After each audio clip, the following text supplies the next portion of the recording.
నువ్వు ఏ భూమి మీద బతుకుతున్నావో, నువ్వు ఏ దేహంతో బతుకుతున్నావో, ఆయన ఇదే భూమి మీద ఇదే దేహంతో నీకు వచ్చే శోధనలకు మించిన శోధనలు బ్రతుక్కాలం అంతా వచ్చినప్పటికీ ఎప్పుడు ఆయన శోధనలో పడిపోలేదు, పాపం చేయలేదు, తను తాను ప్రత్యేకంగా కాపాడుకున్నాడు అని అంటే అది ఆయనలో మనం చూసే ఒక గొప్ప లక్షణం.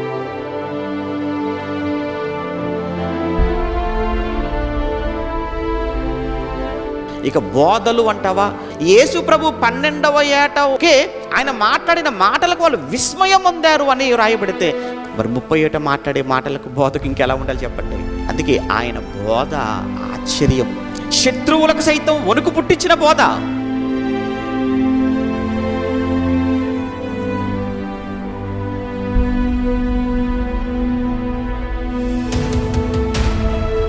అందుకే ఆయన మించిన బోధకుడు లేడు, ఆయన మించిన బోధకుడు రాలేడు భవిష్యత్తులో కూడా.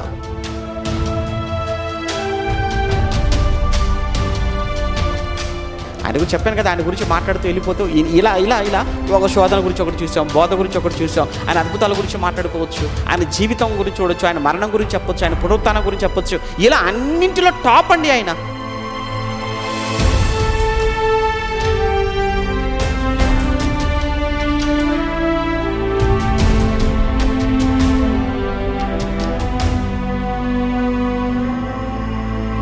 ఒకే ఒక్కడు ఆయన, ప్రపంచానికి ఒకే ఒక్కడు. ఎందుకన్నా తెలుసా, ఆయనతో ప్రపంచంలోకి ఎవరు పోటీ పడలేరు, ఎవరు ఆయనకు సాటి రారు.